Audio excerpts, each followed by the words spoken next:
questions. I need answers. Alright, I'm sure you're all wondering, just what in the hell was that? Well, to answer your question, I actually made a video for this last week. Actually I filmed it right after I did the last QQQAAA video. And I actually edited it all down and was going to post it and sometime in the future, but I was thinking about the way that video ended up, and ultimately I think it ended up way too long. Ended up at like around 18 minutes. And I went on and on about forever about the same thing. So I kind of have changed a little bit of my viewpoint on my answer. So I decided to basically redo it. Kind of a different viewpoint, kind of a different way. But what I did with the existing video is I actually compressed it down to 10 seconds and put it in the beginning of this video. So that's what it is that you saw. Anyway, this question is from Day of Daniel. His question is, do you think most companies abuse DLC? For example, Day 1 DLC or DLC for characters already on disc. Capcom, I'm looking at you. Well, yes, I think DLC can be abused, but it can also be a good thing as well. And in fact, one of the things I'm changing is even in my answers, the way I'm going to respond to Day 1 DLC or DLC is on disc. Now, I don't like that, but I can kind of see the viewpoint from the company that is doing it. But at the end, after I explain all that, I'm going to explain why I kind of don't like DLC in general. Like, overall, I'll still buy it, but I don't like it. But as an example of two different ways to do DLC, or two different ways companies are doing DLC, I have two examples here. We have Mario Kart 8. This is a scan of the cover that I made, and I have a scan of the cover of Street Fighter Cross Tekken, which is probably one of the examples of that Day of Daniel's bringing up, where the content was on the disc. I also think the DLC content was available Day 1 on this too, so that's a good example. But first, let's start with Mario Kart 8. Now, when this was bought, let's say that these pictures here, these photo scans, represent the whole game when development was done. Okay, initial development is done, and this represents all the content that was done on day of release.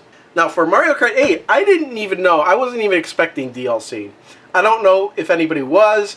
I don't know if I just wasn't paying attention and it said, hey, there's going to be DLC for Mario Kart 8. But everybody pretty much knows by now is that there's going to be 2 DLC packs for Mario Kart 8. Now, Mario Kart 8 itself comes across as a whole game. There's plenty of courses. There's plenty of characters to choose from. Nobody really thought, hey, you know, it seems like there's missing content here. So basically what we have here is this represents the whole game as it was released, everything that's on the disc. So then Nintendo comes along and says, hey, you know what? We're going to have additional content for you to download. And let's say that these slips of paper here represent the additional content that Nintendo's making available for download. I think it was maybe $7.99 for each one and $15 for both of them together. And then they went on top of it and said, hey, if you buy both of them, you'll get extra colors for Yoshi and Shy Guy. Now, they did do a pre-order for DLC thing, which is kind of stupid. I don't know why anybody would do that. But, you know, they said, hey, if you pre-order them too, you get those extra colors now, which was enough for like a fool like me to go ahead and pre-order DLC content. So yeah, there you go. You have your content here, and then you have your extra content that sits on top of the game. And that's how I think most people think this DLC content should work. It's like an expansion pack, like they used to have in the old days. Like I remember the game Test Drive 2. You had a Supercars expansion pack. You had a Muscles Car expansion pack.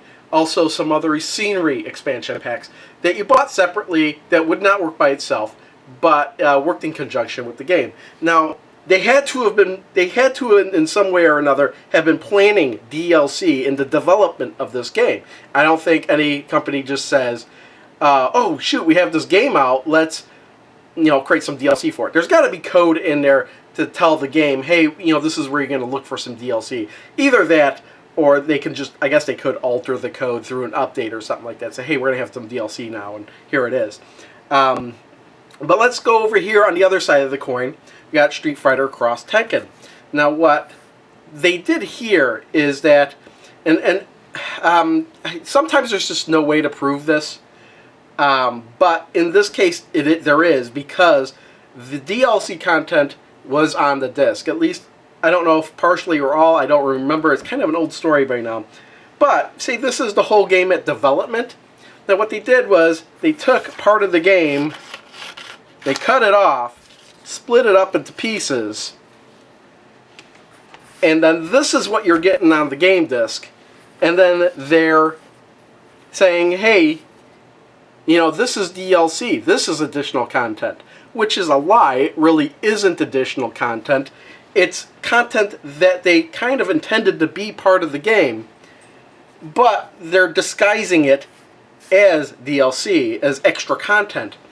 And I'm going to put up some footage. I just had to double check this character select screen. They even have those downloadable characters that you can't play as on the character select screen from the moment you put the game in. So that tells you right there, those characters were intended to be part of the game. Whereas in Mario Kart 8, those characters are not on the character select screen until you actually buy the downloadable content. Then the screen kind of changes and you have more characters to choose from. But here, they're just grayed out. You can't select them until you go to the store to buy them. Now, you could say, well, it's kind of, crappy that it's on the disc. Honestly, I don't think it really even matters that it was on the disc or not. Just the fact that it was on the disc kind of proves that Capcom with their, we find Capcom with their pants down, and it's just extra proof that's saying, hey, they had this, all along on the disc. Why are they selling it to us separately? And I think the answer, well, I know the answer to that is twofold.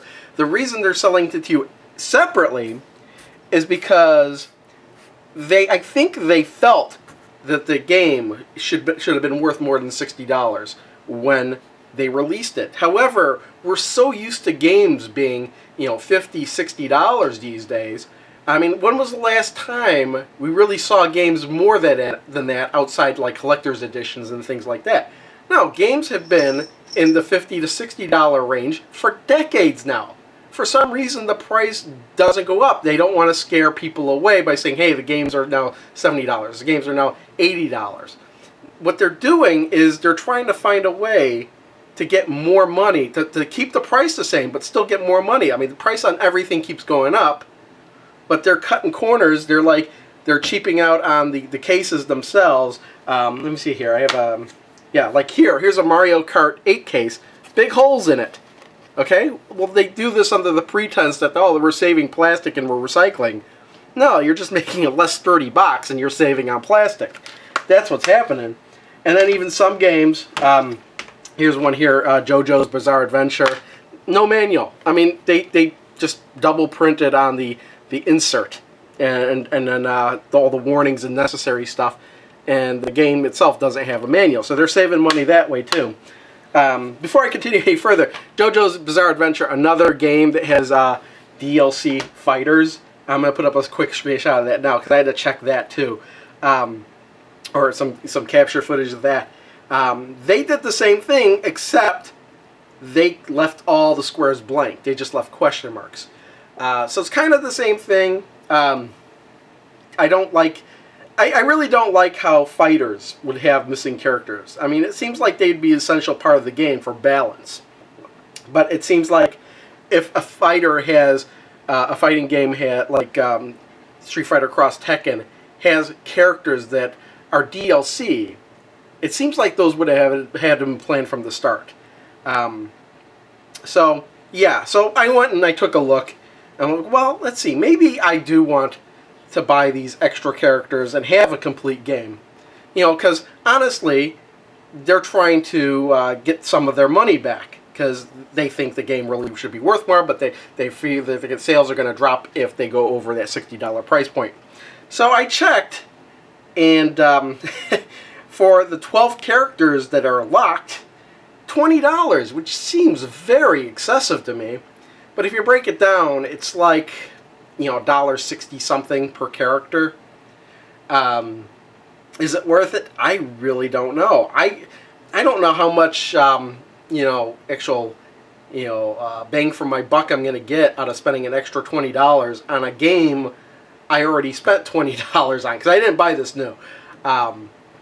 So I balk at that. I'm like, I don't know. Do I want to pay double the price to get the whole game?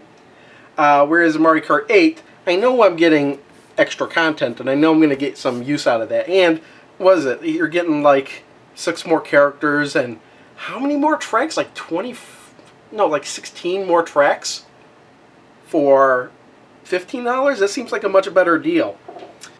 But ultimately, what I would like to see is maybe a re-release of this and this, at a lower price point with all the content intact.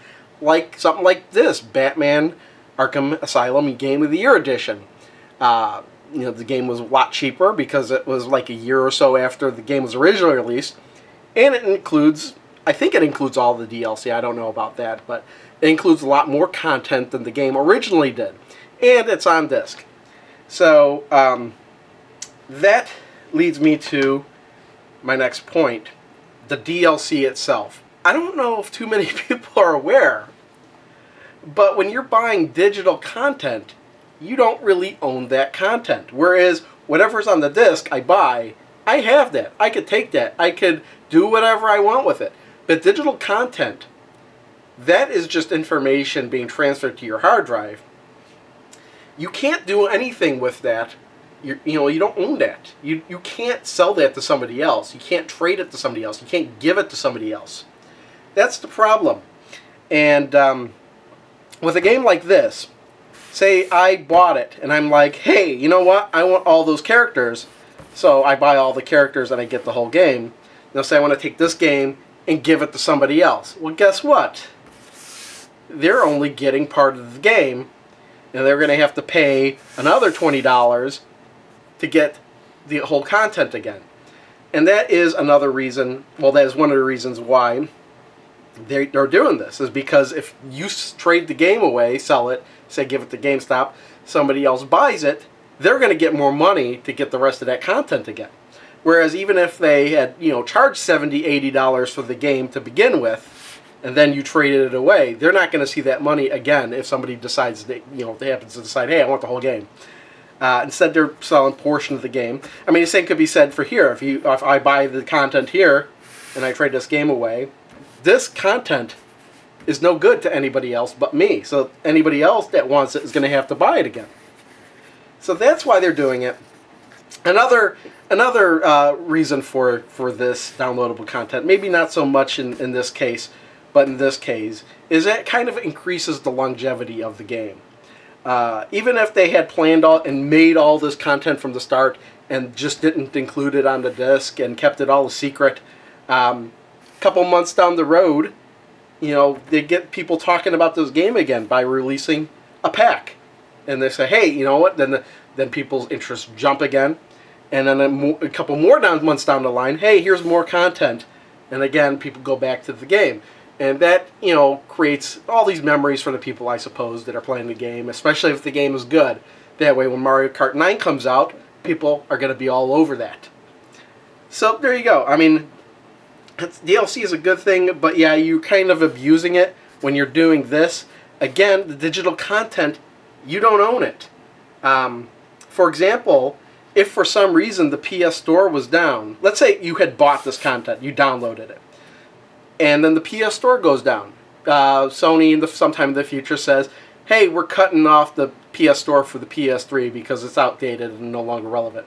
But you're still paying the PS3. Then say your hard drive on your PS3 crashes. Bam, this content's gone. Oh, the PS Store's down. PSN Store's down. You can't get that content again. Now you're left with a chunk of game that's not complete. I mean, that, it's just a scenario in the future. It may not happen like that. Who knows? Again, same thing, I guess, could happen with the Mario Kart. They cut off the Wii store. What if this game was on the Wii? You lose your content, you want it back, and I don't know if the purchases stuff is still, you can still download the stuff you purchased on the Wii. I think you can, but what happens if that goes away? You can't get that additional content again. And we're talking maybe, this could be like 10, 20 years in the future. Now you're left with what originally was left on the disc. And what you're left with is just a partial game. Also, really, how do you review something like this? How do you take in the reviews of something like this? Do you just go by what's accessible, or what are they doing? Are they taking all the content into consideration? You almost need two reviews. You need a review for the base game, and you need a review for the game with all the content and so on and so forth. There are some things, like in a fighter, that I think are acceptable, like for DLC, and that would be like costume changes. If you had alternate costumes, that could be something that people might want to pay money for. But speaking of which, though, I mean, the reason they keep doing this, breaking the game apart, is because people keep buying into it. As long as people keep buying into it, and they're going to make more money on it, they're not going to care about what they're selling you in the store. They're going to care about how much money they can get out of you afterwards. Yeah, so what we're seeing now is we're going to have this, and then maybe some more of this is cut up and sold into smaller chunks, or I don't know. People are going to buy it all. It also kind of sucks, though, when you buy like a collector's edition, and they say, hey, you know what, this is the game if you buy in this, but if you get the collector's edition, you get the whole thing. But what they do, they don't include all these extra parts on the disc. They include codes for you to download it, so you're back at square one, with this being the part you own, and this being the digital part you don't really own, but have access to. I kind of like just play games based on what's on the disc, but if I'm really, really into it, then maybe I'll buy the extra downloadable content.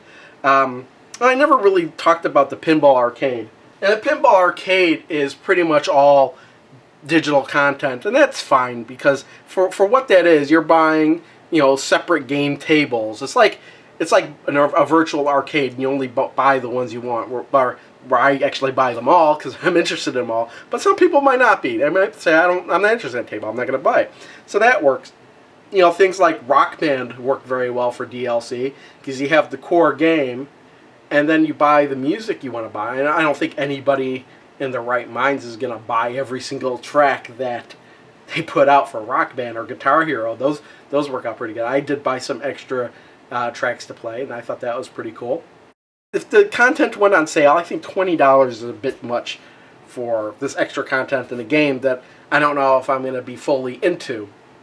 So, if there was a sale on it and maybe I could get it for $10, I think $10 I would have bought it by now. But $20, yeah, who knows? That's a little bit much. And it's the same thing with the JoJo's Bizarre Adventure. I really like this game, but I'm balking at the price of the extra characters, because they're selling them. There's 9 characters to buy, and there's spaces for them on the character select screen, but they want like $2 each for them, and that's like $18 altogether for 9 characters. Maybe I'll do that one day. I don't know. Maybe if I'm rolling in the dough, or the virtual money, the Sony virtual wallet thing. I don't know. Anyway, there you go. That's my feelings on DLC. I just wish that sometime in the future all that DLC content at least would put together on one disc. If they did that for like Mario Kart 8 or Tekken Cross Street Fighter, or Street Fighter Cross Tekken, I'd probably buy those discs and sell my existing game for cheaper, and so I could have at least the whole content on disc, and say, hey, I actually own the whole game. That's just me, though. I'm kind of looking at it from a collector's point of view, I guess. Something I'd want to play sometime way in the future, where if I want to be able to access anything at any time. Who knows how long those services are going to last. PSN Store. Will you be able to download all your stuff on that from that forever if you need it, whenever you need it? I doubt it. I really don't. I really doubt it. Anyway, I'm going to leave it at that. Thanks everyone for watching. See you all next time. Bye.